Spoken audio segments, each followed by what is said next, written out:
હે માં, આપની ક્ષમા માંગુ છું, મને માફ કરજો. હે માતા, હું બહુ સારી રીતે જાણું છું કે એક માતા માટે પોતાનું બાળક ગુમાવવું ખૂબ જ પીડાદાયક પરિસ્થિતિ હોય છે, અને એટલા માટે જ હું તમારી ક્ષમા માંગુ છું માતા. કોણ કોણ છો તમે? હું પણ મારી માતાનું એક બાળક છું. હું પણ મારી માતાથી જન્મતાની સાથે જ વિખૂટો પડી ગયો હતો.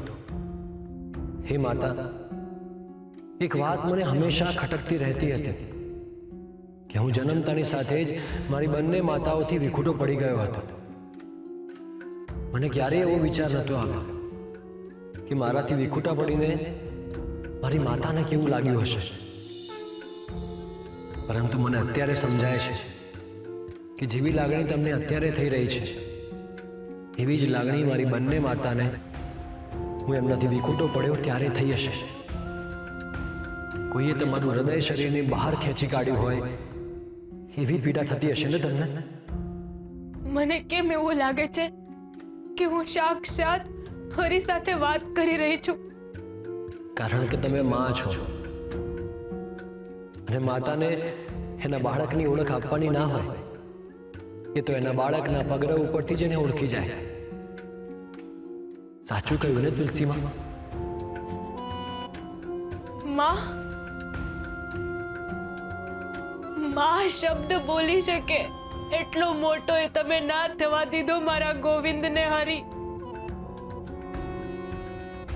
આવું મારી સાથે તમે કેમ કર્યું? હરી, એવું તો અમે કોઈનું શું બગાડ્યું છે? કોઈ દિવસ કોઈની ટીકા કે ટિપ્પણી નથી કરી. તનતોડ મહેનત કરીને અન્ન ખાધું છે, દાન પુણ્ય કર્યા છે, તો પછી અમારી સાથે આવું કેમ? મારા બાળકને મેં 7 મહિના મારા પેટમાં રાખ્યો હતો, અને તમે 2 મહિના વહેલા એને મારી પાસે મોકલી દીધો હતો.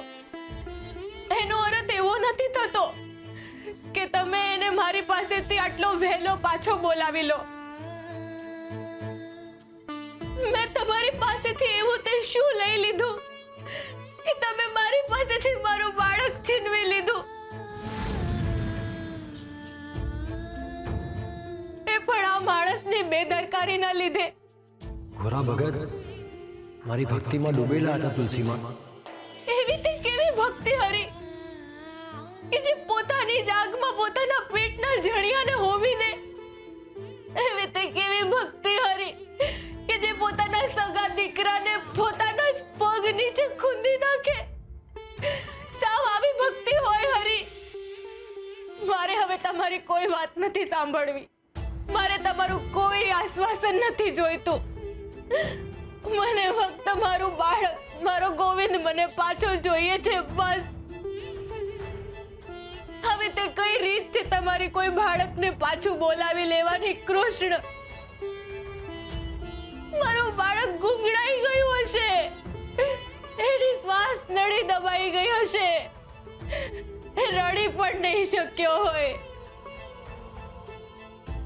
એવું તો મારા દીકરાએ તમારું શું બગાડ્યું હતું કે તમે એને આવું મોત દીધું?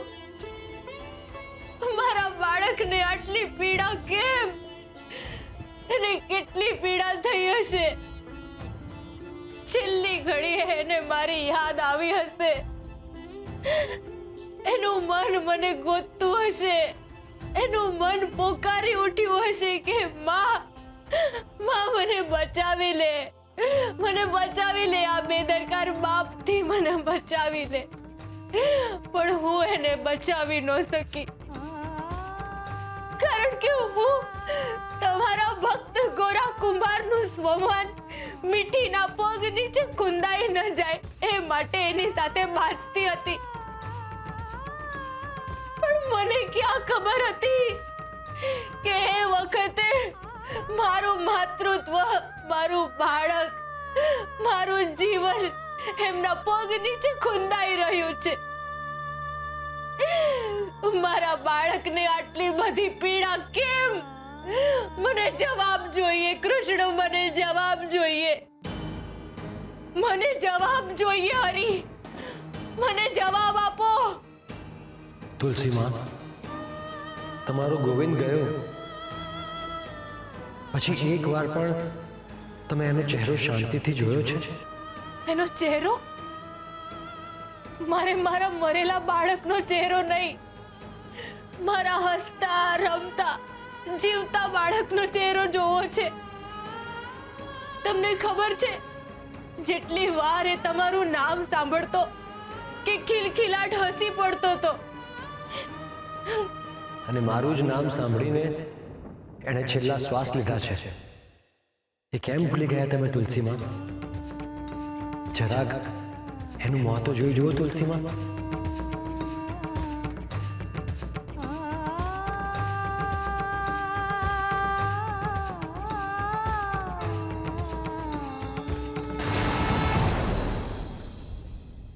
મંગળ અમંગળ સદાય બધાને માટે સારું વિચારનાર, ઈશ્વરનો માણસ બનીને રહેનાર અને સાચા હૃદયના માણસ સાથે પણ શું ક્યારેય ખોટું થાય છે? શું એમના જીવનમાં પણ તકલીફો આવે છે? આવો પ્રશ્ન ઘણીવાર થતો હોય છે.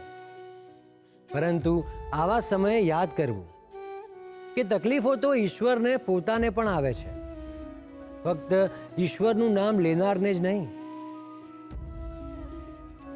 ઘણીવાર ઈશ્વરનું નામ લેતા લેતા પણ દુઃખના ડુંગર નીચે દબાઈ જવાય છે. તો પછી મનમાં પ્રશ્ન થાય છે કે ઈશ્વરના નામના મહિમાનો અર્થ શું છે? અર્થ એ છે કે જેના હોઠ ઉપર હરિનું નામ હોય છે, એની છાતીમાં દુઃખ સહન કરવાનું હામ ઈશ્વર આપે છે. સામાન્ય મનુષ્ય નાનકડી વાતમાં પણ ડગી જાય છે, મૃત્યુનો માર્ગ શોધે છે. જ્યારે આધ્યાત્મ તરફ વળેલો મનુષ્ય તકલીફોને તક બનાવીને સુખનું સરનામું શોધી જ લે છે. અને એટલે જ કૃષ્ણને કાયમ સાથે રાખવો. અમંગળમાં પણ હરિ મંગળ બનીને આવે છે.